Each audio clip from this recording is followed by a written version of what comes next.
The Tall Man in the Cornfield. November 2012, Damascus, Maryland. Before 2012, the evidence simply wasn't there that any genetically modified corn widely available in the market posed a danger to humans. Despite this, conspiracy theorists from both the right and the left had long been united in their disdain for GMOs, but without much in the way of corroborating facts to substantiate their fears.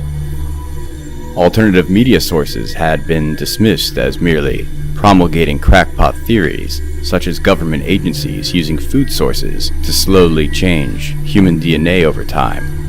No one took them seriously, of course. Everything began to change in 2012, when Maryland's agricultural industry was given a much-needed boost, one that came from an outside source.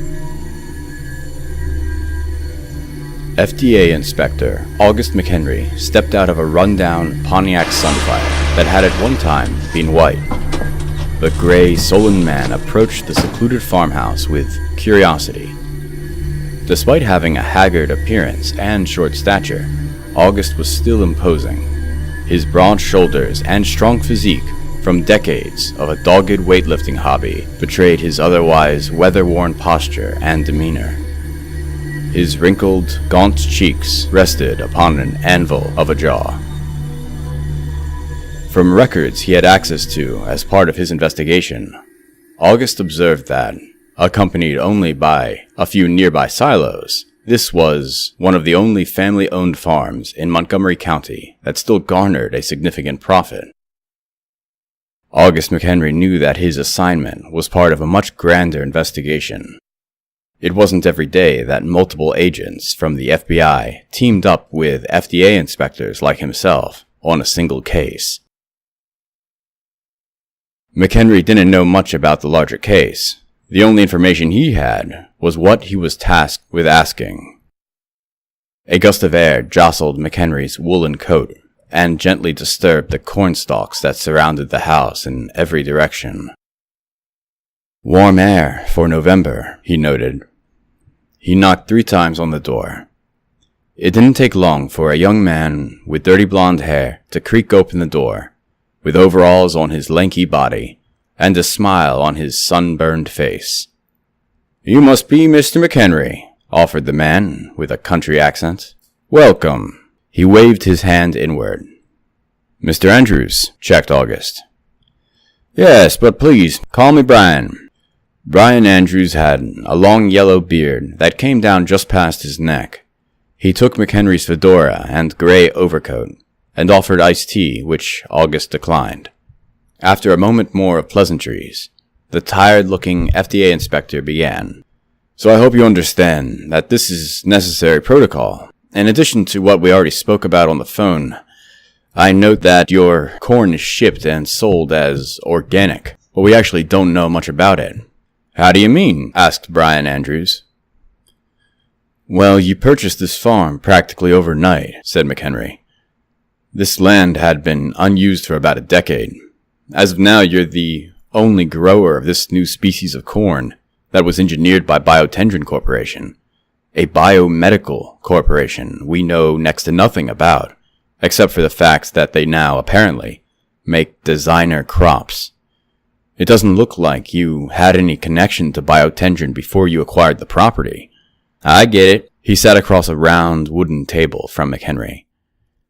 "You're wondering how a little guy like me who doesn't even have agrarian roots could get so lucky as to be the sole grower of this corn." "Yes," nodded August without smiling. To the farmer's surprise, the FDA inspector then pulled out a small ear of corn from his pants pocket, wrapped neatly in a plastic baggie, and placed it on the table. Mr. Andrews laughed. "Well, sir, is that an ear of corn in your pocket, or are you just happy to see me?" Ignoring his joke, August continued.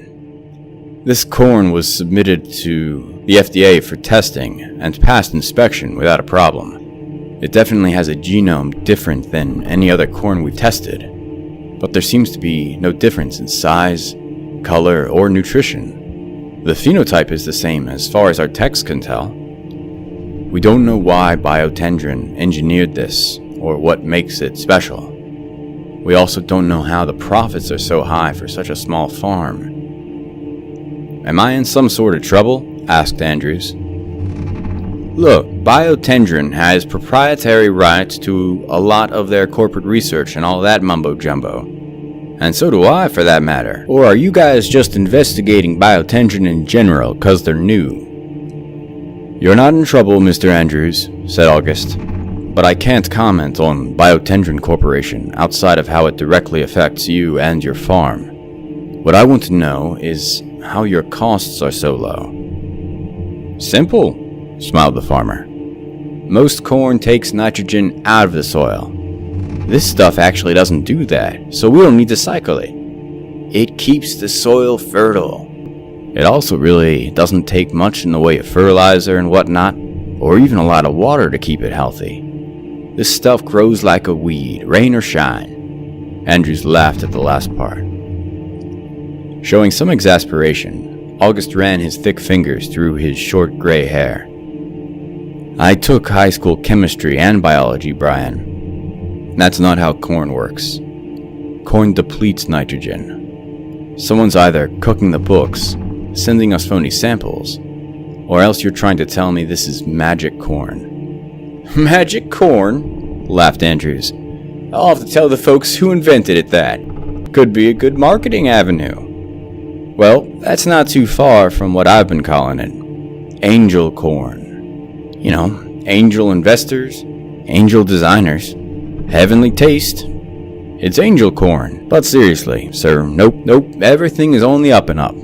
It's just good quality corn. And the fact that it's GMO shouldn't scare nobody. Most food is these days. They just found a way to make it easier to grow and still taste good. August looked at his host with disturbed scrutiny. There was nothing off-putting on the surface about the man he spoke with. He could not guess his age except that the bearded farmer must have been younger than him by a couple decades or more. Despite his cheerful demeanor and appearance, there was something off about Andrews. Behind his smile, there was a coldness, like a spider's eyes. Before you go, by the way, Ryan Andrews said suddenly as if remembering something, can I offer you some cornbread? Made it myself from the corn outside. Seems appropriate. No thanks, said McHenry. I'm deathly allergic. Never touch anything with corn in it. Ha! Blurted out Andrews. Let me get this straight. The FDA corn inspector is allergic to corn. Let me ask you something else, August said, ignoring him. Why corn? What do you mean? Laughed the jovial farmer as he chewed loudly on the homemade bread. You worked at a government data center before this. You have a degree in computer science. None of it's connected. You must have made more money before this. The amicable man stopped chewing for a moment, apparently in reverie. You ever just want to start over, Mr. McHenry? Just hit the reset button and give a second shot at life. The weathered gray man didn't make any facial expression with his hollow, sunken cheeks, or break eye contact as he waited for Andrews to continue. Every day, he thought. Yeah, I wanted to start over. Farming, growing food. You know, corn is a staple. A staple means basic foodstuffs, life-given. He seemed to gaze at the piece of cornbread he was taking bites from, even as he spoke. Every culture has their own staple. Often it's rice or something else. But what could be more American than corn? Now he looked August in the eye, and no longer had the smarmy, neighborly smile he was wearing before. His eyes were as cold and focused as McHenry's, but somehow more purposeful. August broke the silence. So you're attracted to corn's what? Purity? Purity! Exclaimed Andrews, pointing a finger upward. That's the perfect way to describe it. Purity indeed. Pure, life-given energy. Are you familiar with vitae, Mr. McHenry? The concept of vitae? No. It's sort of an ancient concept, old as the idea of the ether. It basically means life essence. Ancient peoples believe that your life essence is in your blood, and in a way they're right. As a basic food staple, corn can keep the blood sugar up, which keeps you moving, keeps you alive. The basics of life-giving food is the energy, of course. That's not all corn does, scoffed August McHenry. It's also pumped into almost everything as corn syrup because companies like Biotendrin buy off politicians who in turn destroy food regulation and make my job a lot harder. Times are changing, said the blonde man. Folks don't want Uncle Sam telling them what's good for them. Besides, corn syrup is just a mean way of saying it's the natural sugar that corn gives us. Our bodies break down food into sugar to use as energy anyway. Cut out the middleman. August nodded, regretting he let his opinions blurt out. But he didn't like the queasy feeling in his stomach. It wasn't just that the hayseed was waxing philosophical. Something about this man made him feel sick. After a few more questions that only led to additional bewilderment, August snatched his hat and coat and left the lonely farmhouse on the outskirts of Damascus, its fog-riddled cornstalks far behind him. He didn't gain much in the way of answers, but he did know that there were now a dozen cases in Maryland of individuals, mostly children, getting sick with some kind of unknown illness, and all of them had recently eaten corn that could be tracked to this one farm. They were all locals, and the connection to the farm would be nearly impossible to prove. His hunch was that the FBI was also working with the IRS to look at potential tax fraud and a host of other white-collar crimes, likely under the belt of the obscure new biomedical company that had developed corn into a true cash crop in the state. August lived in Rockville, Maryland, in a townhouse with his son Kevin. They got along fine, but weren't especially close either. His son was quiet, and August had a reputation as a bit of a grouch. August's wife was the one who had held their family together. When she died a year earlier, both husband and son collapsed into themselves. August delved into work, and Kevin immersed himself in his studies, studying martial arts, military history and strategy, and training himself physically with a boot camp-like mentality. Both men were strong, but unlike his father, Kevin was tall and stood upright. In the time since he had graduated high school, Kevin had developed ambitions to join the Marines, but August had convinced his son to at least take college courses first, before enlisting.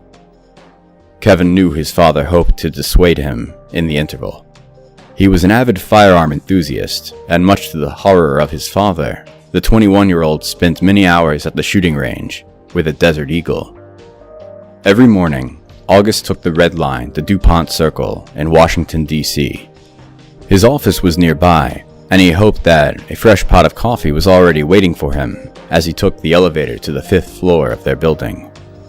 It was good to be inside. It wasn't an especially cold morning, but something about the mist that stubbornly gripped the cityscape lately chilled him to the bone. He found himself looking over his shoulder more than once, unable to shake the furtive sensation that he was being followed. After his coffee and a few emails, August began going over some paperwork he had put off for far too long when a manic young man in a stained white t-shirt stormed into his office, carrying a laptop under one arm. "Are you August McHenry?" the boy screamed more than asked. "It's imperative that I talk to you." He was followed swiftly by their office's administrative assistant. "I'm sorry, sir," the flustered woman remarked. "I told him he's got to make an appointment. He just barged in." "Leslie, it's fine," said August. "I'll speak with him." Once they were alone with McHenry's office door closed, he continued. "Yes, I'm Mr. McHenry. Sit down, kid. Catch your breath. What's the matter?" "Okay," the flustered boy said, still gasping. "I'm a student at Montgomery College. I'm studying cybersecurity, data storage, I try to do ethical hacking and stuff like that. I'm actually really involved with SEO analysis and also the dark web, and kid, I don't care about any of that," McHenry interrupted calmly. "This is a federal government building. What's your name, and what do you want?" "Oh, sorry. My name is Pete Thurmond. This is going to sound weird, but you've got to believe me. The corn. The new species of corn that Biotendron Corporation developed. It changes human behavior. Pete's frantic speech was devoid of pauses or breaths. He gestured wildly as he continued. I think it makes people more, agreeable. It makes people less skeptical, less inquisitive, just like happy, like it changes their DNA. It actually permanently changes their brain chemistry, I'm pretty sure. I mean, I don't know how it does it, but if they keep eating it, it basically turns them into zombies, or maybe that's just a side effect. The main thing it does, it may also makes them edible. Stop, said McHenry. Any investigation by the FDA into new food is not public information. How do you claim to know any of this? Pete's breathing was more regular now, but he still had a few beads of sweat on his furrowed brow. Remember how I mentioned the ethical hacking and computer stuff? Yeah, so I found out that way. I'm sorry, I got curious. It actually didn't start with trying to find secrets. I was actually just using the FDA as an example for a search engine ranking study I was doing. I got the idea from your son. You know my son? August leaned forward, his eyes even more intense than before. Yeah, Kevin and I are friends. He's a couple years older, but we have a couple classes together. He mentioned you were an FDA inspector or investigator and all that. So I thought it would be cool to start with the FDA as an agency to see if I could crack into. I wasn't going to mess anything up, just see if I could. But then it started like being connected with digital files and documents related to FBI investigations. And it looks like even some CIA stuff that I still can't quite crack into. Son, started McHenry, listen to me carefully. If this is a joke, it ain't funny. I work for the federal government, and what you're talking about are felonies. I know. Pete Thurmond held up his hands as if ordered to freeze. That's why I wasn't going to tell you, but this crap is way too serious. And now I think they know about me. I think they're going to try, I don't know what, but like someone needs to know this stuff. I'm not making up anything. With practiced finesse, the college student sitting in front of August swung open his laptop and aimed the screen at the old FDA inspector. We have documents, emails, photographs, but I'm scared out of my mind to talk to anyone else. Pete's frantic voice turned into a harsh whisper. Look, I'm with a secret group. We call ourselves the Xeno Resistance. We plan to fight back. We've been following this for about a year, get it? Learning everything we can, training for what we might have to do, if we even have to do it. Kevin said you wouldn't blow the whistle on me, that you would listen to me. I am listening, growled August. His eyes were agape as he pored over the screen that glowed in front of him. If this is legitimate, then what I'm looking at means this corn was engineered using some kind of new tech I've never heard of. Something that hasn't even been patented. Alien technology, murmured Pete. What? Alien technology. Look, I know it sounds crazy, but what if aliens are real? What if they can be made to look like us, talk like us, maybe eat like us? Sir, haven't you wondered how a species of corn that is allegedly grown from a single farm could have so much influence already? What if the corn has multiple functions? August didn't answer. Mr. McHenry, have you heard of the legend of the tall man in the fields? It's popular around Montgomery County and Gaithersburg and Rockville and nearby places, right?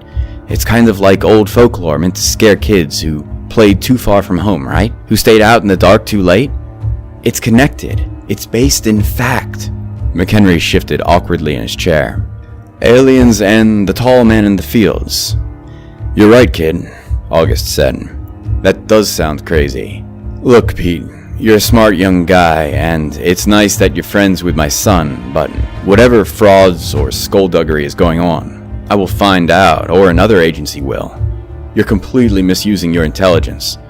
Whatever it turns out to be, I guarantee you that no aliens are involved. McHenry let out a forced laugh at the last part, then the lights suddenly turned off. Damn, another brownout. We've had him the last few days, working on the power grid. Pete became suddenly terrified at the flickering of the lights. Look, sir, take this. He pulled out something from the left pocket on his jeans. It was a silver flash drive. I'm trusting you with this, Mr. McHenry. Everything I told you, everything I showed you, and more is on this. Don't let anyone take this. Don't let anyone see this until you figure out exactly who should. And remember, a look of horror flashed across Pete's face. Every kernel is one of their seeds. Don't eat any, or he will come to fertilize you. Pete then looked over his shoulders in a jerking motion, as if expecting to be pounced on. He shoved the flash drive into August's hands, and then shut his laptop, leaving in a slight jog after closing the office door behind him. August didn't sleep at all that night. He was kept awake not only by how startling the information was on the flash drive he was given, but also by the grim truth that he found parts of it convincing. With his collar ruffled and his necktie half undone, he laid on his mattress with arms stretched wide and eyes glaring up at his bedroom ceiling. Maybe me and this kid both just need a psychiatrist, he thought. The strangest part of all the paranoid rantings on the flash drive was the idea that alien creatures could somehow find a way to take over the body and brain of a human. It was clear that Pete believed the hypothetical alien race could not yet live on Earth of their own accord, but were making the planet ready by commandeering the lives of regular people until the entire human race could be made to re-engineer the Earth so that it was more comfortable for a colony of the alien beings. Invasion of the Body Snatchers, scoffed August, calming himself down. Aliens possessing people was a popular enough cliché in science fiction and horror, and it was no surprise that there were some who believed it to be true. Graphs, charts, and supposedly classified documents were no proof of the theory's veracity, no matter how convincing the data seemed at first blush, August noted to himself. This was a hoax, and the only real conspiracy was likely of an agricultural company trying to cut corners with red tape and regulation. August planned to shut down such a scheme utterly. Before almost falling asleep, August heard the old rhyme from his childhood about the tall man in the fields. He used to have nightmares thinking of the 7-foot-tall being who came out in the dark of night and snatched up the children who went and played too far away from home. A piece of folklore and myth pretty much exclusive to rural Maryland.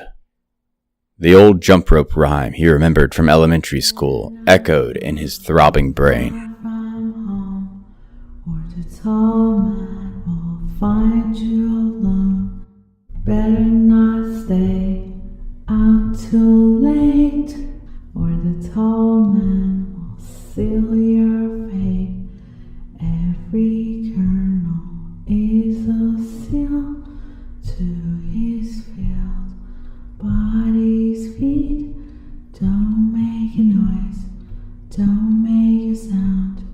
When the tall man comes around, if the tall man starts coming your way, better run fast, better not stay. In the morning, before Kevin drove off to school, August hinted at the conversation that had taken place between himself and his son's hyperactive friend. August could tell from his son's responses that Kevin not only knew about Pete's conspiracy theories, but also knew that his father had been told of them. August collected Peter's contact information, along with everything else he could gently prod out of his son, before finally letting him leave for his classes. August felt that he had no choice but to act as if everything he had read was true. What he could confirm, based on the proof offered, all checked out, and what he was unable to verify somehow still seemed disturbingly plausible, in the larger context of the information that was available on the myriad of documents the young SEO enthusiast had handed him. Pete's phone rang out, but August left a short voicemail. "Pete, it's August McHenry. Call me back right away. I believe you. Well, part of me believes you." It wasn't all that promising, but McHenry was on his way to Gaithersburg to follow the only lead he had, some chemist that may have worked with Biotendrin Corporation on the development of this so-called angel corn The documents and proof on the flash drive that McHenry kept in his breast pocket may have been shocking, but they didn't provide much in the way of external avenues by which an outsider like McHenry could penetrate the entire conspiracy, if it indeed proved to be true. McHenry went 60 on some back road that his GPS had decided would be the fastest way to get him to the more rural fringes of Gaithersburg where the chemist supposedly lived. Corn, McHenry noted with disdain. How perfect. More damn corn everywhere. As far as the old federal worker was concerned, he would be happy enough if every field of the stuff burned to the ground. Fortunately, he wouldn't feel truly sick unless he touched it usually, but the smell still disgusted him. Even the odor of corn growing nearby made his lip curl and his nose sniffle. There was a loud pop, followed swiftly by another, and then a third noise stranger than the last two. August's old Sunfire suddenly veered hard to the right. He smashed through a decaying wooden fence and began plowing through the cornfield. He slammed his foot over and over. The brakes, they weren't working. Instinctively, he tried swerving the wheel, losing some forward momentum with each turn and loop as he chaotically trampled through the cornfield. After what felt like a panicked eternity, the old Sunfire finally stopped.